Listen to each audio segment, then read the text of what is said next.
Saudara-saudara yang dikasihi Yesus, khotbah di Minggu Estomihi hari ini terambil dari surat Rasul Paulus yang kedua, pasal 4 ayat 1 sampai 6. Namun sebelumnya kita berdoa. Damai sejahtera Allah yang melampaui segala akal, itulah yang memelihara hati dan pikiranmu di dalam Kristus Yesus Tuhan kita. Amin. Saudara-saudara yang seiman, firman Tuhan untuk kita hari ini saya mau bacakan dari 2 Korintus pasal 4 ayat 1 sampai pasal ayat 6. Demikian firman Tuhan. Oleh kemurahan Allah kami telah menerima pelayanan ini, karena itu kami tidak tawar hati, tetapi kami menolak segala perbuatan tersembunyi yang memalukan. Kami tidak berlaku licik dan tidak memalsukan firman Allah. Sebaliknya kami menyatakan kebenaran, dan dengan demikian kami menyerahkan diri kami untuk dipertimbangkan oleh semua orang di hadapan Allah. Jika Injil yang kami beritakan masih tertutup juga, maka ia tertutup untuk mereka yang akan binasa, yaitu orang-orang yang tidak percaya, yang pikirannya telah dibutakan oleh ilah zaman ini, sehingga mereka tidak melihat cahaya Injil tentang kemuliaan Kristus yang adalah gambaran Allah. Sebab bukan diri kami yang kami beritakan, tetapi Yesus Kristus sebagai Tuhan, dan diri kami sebagai hamba-Mu karena kehendak Yesus. Sebab Allah telah berfirman, dari dalam gelap akan terbit terang. Ia juga yang membuat terangnya bercahaya di dalam hati kita, supaya kita beroleh terang dari pengetahuan tentang kemuliaan Allah yang nampak pada waktu Kristus, pada wajah Kristus. Demikian firman Tuhan. Saudara-saudara yang dikasihi Yesus, minggu hari ini adalah Minggu Estomihi, yang berarti jadilah bagiku gunung batu tempat perlindungan. Saudara-saudara, jika dulunya ada peperangan, para prajurit acap kali mencari gunung batu, gua, tempat mereka berlindung, atau bahkan paret perlindungan, agar jangan kena busur panah musuh. Sedemikian pemazmur bersaksi bahwa Allah adalah gunung batu perlindungan, tempat dia berserah, sehingga aman di dalam lindungan Tuhan. Itu yang diminta nats ini, saudara-saudara. Siapa yang melakukan dan berkeyakinan akan Tuhan sebagai gunung batu, tentu orang seperti itu sama dengan yang dikatakan Yesus, yang mendirikan rumah di atas batu karang yang teguh. Mengapa? Tentu dia adalah sebagai hamba yang setia. Ada beberapa pokok pikiran yang kita temukan dalam firman ini untuk meneguhkan iman percaya kita dalam khotbah Minggu Estomihi. Yang pertama, teguh dan yakin kepada Tuhan, hanya satu-satunya Allah. Itu sebabnya Paulus berusaha menangkal, menjawab tuduhan yang ada padanya. Sebab dia adalah rasul yang benar. Dia adalah yang dipilih, diutus Tuhan Yesus. Dia itu sebenarnya tidak layak untuk melakukan semua itu, tetapi dilayakkan oleh Allah. Itu sebabnya tidak semua orang yang mau menerima pengutusan, tidak semua orang menerima Injil. Tetapi jika pun menerima, bukanlah berarti Injil itu bukan yang benar, adalah kebenaran Allah. Bagi mereka yang menolak Injil, itu berarti juga menolak utusan Allah. Bukan berarti Paulus tidak benar sebagai utusan Allah. Namun karena mereka percaya kepada Kristus, Itu sebabnya mereka menolak Paulus. Saudara-saudara, kita percaya dengan mata iman kita, atau orang-orang lain yang barangkali buta melihat kebenaran Injil, itu dibutakan oleh iblis yang menolak berita sukacita. Sebagaimana yang katakan Paulus di 2 Tesalonika 2 ayat 9-10. Hati yang tidak percaya menutupi pemberitaan Injil, saudara-saudara. Sehingga hati ini tertutup. Kemuliaan Allah menjadi tertutup. Bahkan kekelaman menghempang manusia melihat kemuliaan Allah. Sebab itu iman berarti Injil terhadap dapat melihat dan mengakui kemuliaan Allah di dalam Kristus. Jika dunia ini memenuhi hati orang banyak, jika dunia ini memenuhi hati pikiran tiap orang, tentu para penginjil hanya mencari sensasi, hanya mencari pujian terhadap mereka, dan kehormatan diri itu yang mereka kejar. Itu sebabnya mereka menuduh Paulus hanya sekedar mencari kehormatan. Mereka tidak mengakui Paulus. Mereka iri dan layas pada Paulus, sehingga apa yang diberitakan Paulus mereka tidak terima. Namun demikian, saudara-saudara, Paulus tidak menjadi patah hati. Paulus tidak kecewa akan hal itu. Kenapa? Karena Tuhan senantiasa tetap menolong dia, bahkan memberkati dia. Apa yang dilakukannya benar sebagai penyataan Allah di dalam Kristus. Dia tidak menjadi tawar hati, walau banyak yang menolak, walau banyak yang membenci dia. Dan persoalan seperti ini, saudara-saudara, menjadi pelajaran berharga bagi kita sebenarnya. Jika ada sesuatu yang berat melingkupi kehidupan saudara, jika ada persoalan rumit, jangan terus patah hati. Walau begitu berat persoalan ini, tetapi tetap semangat dan pengharapan akan kuasa dari Tuhan. Itu mampu menolong lepas dari masalah.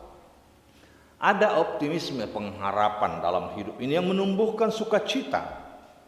Selama beban belum hilang, saudara-saudara, maka pengharapan kita akan buyar. Di dalam hal menerima sukacita juga akan sulit.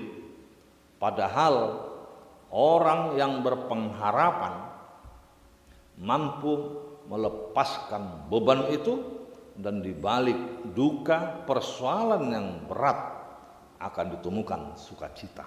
Itu yang pertama, saudara-saudara. Yang kedua, Paulus mengajar kita bagaimana menjalani hidup ini jika diberikan mandat atau pelayanan atau tugas suruhan. Saudara-saudara yang kasih Yesus, hal itu sebenarnya adalah sesuatu yang menggembirakan karena diberi kepercayaan untuk melakukan suatu pekerjaan. Bayangkan kalau kita tidak pernah disentuh kawan untuk suatu tugas, kalau kita tidak pernah diberi perhatian untuk mengerjakan sesuatu, atau bahkan didiamkan. Ini yang disyukuri Paulus jika dia diberikan mandat tugas pelayanan dengan penuh tanggung jawab, memegang teguh kepercayaan yang telah diberikan kepadanya. Paulus memakai istilah kami tidak tawar hati, tidak merasa terbeban akan pekerjaan itu, dan dia tidak merasa anggap enteng atas pekerjaan yang ditawarkan atau yang dikerjakannya. Mengapa demikian, saudara? Karena Paulus merasa yakin bahwa apa yang dikerjakannya adalah pekerjaan Kristus. Apa yang diperbuatnya adalah untuk kemuliaan Allah. Paulus dilayakkan untuk pekerjaan itu. Itu sebabnya disebutkan pelayanan. Bahwa Paulus merasa tidak ada apa-apanya di hadapan Kristus. Namun dia menjadi dilayakkan. Namun demikian, setiap orang yang dipilih, siapapun, harus benar-benar merasa sadar bahwa dia dilayakkan untuk pekerjaan ini. Kadang-kadang orang merasa tidak mampu. Padahal kalau mengerjakan sesuatu yang lain, dia begitu hebat, dia begitu mampu. Tetapi contoh, kadang-kadang sulit.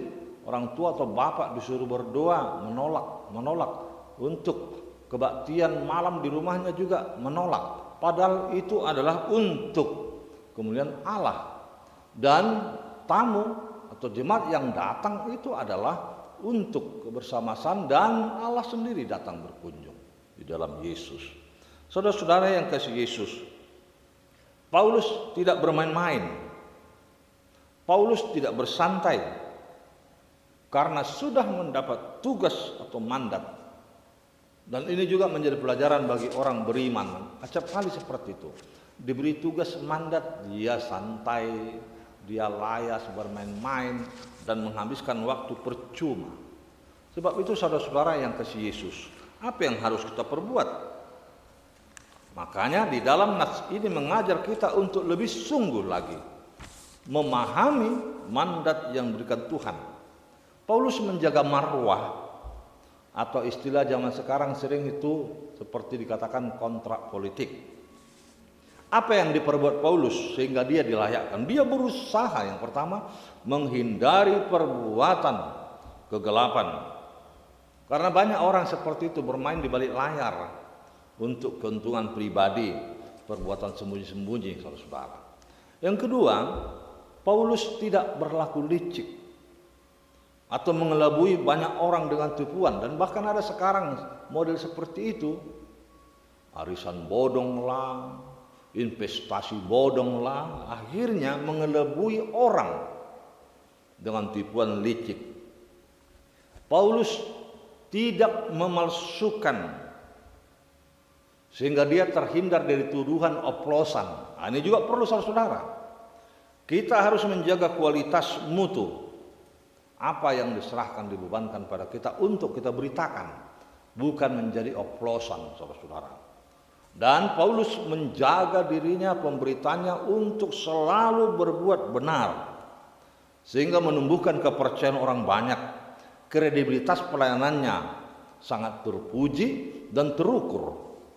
Saudara-saudara, mengacu kepada pengalaman Paulus seperti ini, kita pun sebagai orang beriman harus yakin dan benar memakai mandat yang diberikan, pengutusan dari Tuhan. Apakah jabatan saudara, ketua, pemimpin, atau apapun, manajer, dan lain sebagainya, ketua serikat barangkali, atau ketua marga, jangan salah gunakan mandat itu.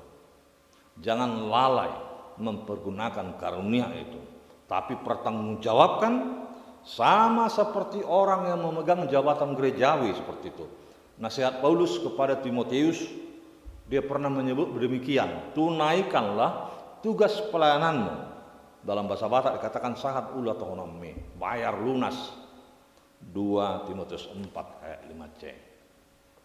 Yang ketiga, saudara-saudara, sebagai orang beriman, Paulus mengajarkan kepada kita untuk kuat dan berani menyaksikan Kristus. Ini juga yang utama dalam hidup ini.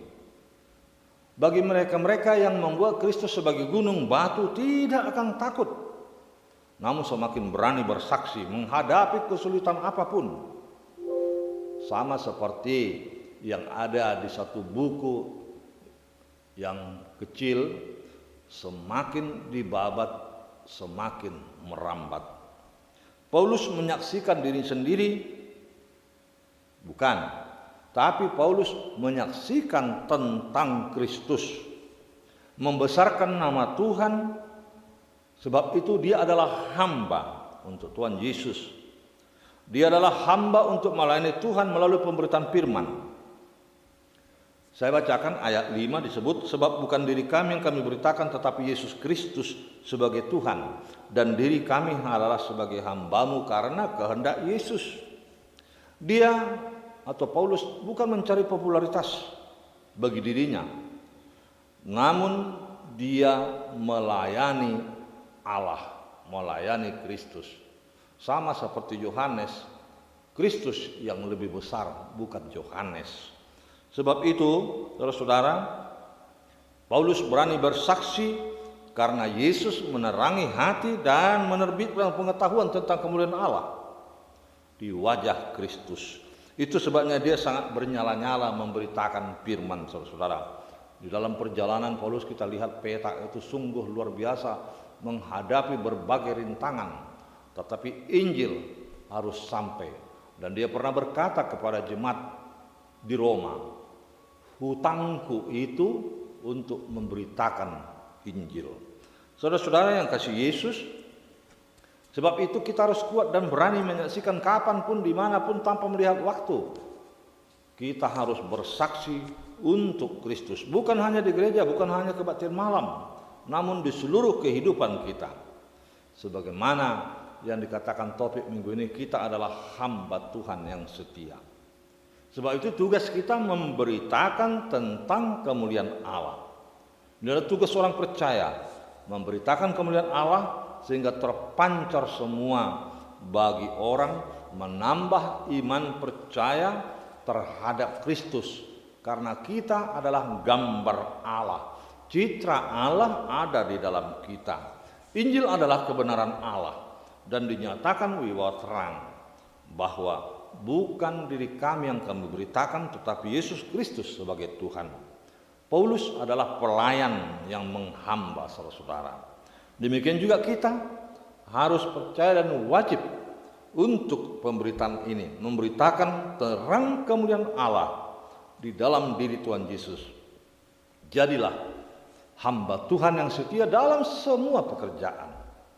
Bukan hanya tugas sehari-hari yang harus kita perhatikan, tetapi juga terhadap apa yang disampaikan Tuhan terhadap kita di tengah-tengah keluarga, gereja, bangsa, dan masyarakat. Tuhan memberkati. Kita berdoa. Tuhan, terima kasih atas firman-Mu di Minggu Estomihi ini yang menyatakan kepada diri kami sebagai hamba Tuhan yang setia. Kami harus mampu memberitakan Injil kebenaran Tuhan di tengah-tengah badai kehidupan yang begitu mendesak, menyesak. Tetapi jika Tuhan kami buat batu perlindungan kami boleh kokoh teguh, tidak terseret arus, kami boleh menyatakan kehendak Tuhan. Sebab itu tolong kami ya Yesus, karena kebenaran-Mu kami beritakan. Kami harus berani bersaksi tentang Tuhan. Walau begitu banyak cobaan, godaan, derita yang kami alami dalam hidup ini, baik bahkan psikis atau bahkan juga fisik. Namun kami yakin dan percaya Bapa bahwa memberitakan terang Kristus sebagai kemuliaan Allah itu menjadi berkat khusus kepada saudara-saudara kami untuk tetap setia menerima mandat tugas seruan sebagai kepala rumah tangga, mempunyai jabatan di kantor, di perusahaan, dimanapun, bahkan di tengah-tengah kehidupan masyarakat, bangsa, bernegara. Terima kasih atas firman-Mu, berkati jemaat Tuhan yang tetap setia mendengar Engkau tengah-tengah perjalanan kehidupan bergereja, walaupun masih harus di rumah karena persebaran pandemi COVID-19 ini yang begitu menyesakkan. Tapi kami tidak takut Bapa, pemberitaan firman boleh terlaksana dan kami mendengarnya dalam ibadah bersama keluarga di rumah masing-masing. Terpujilah nama-Mu di dalam Yesus Kristus, Tuhan dan Juru Selamat kami. Amin.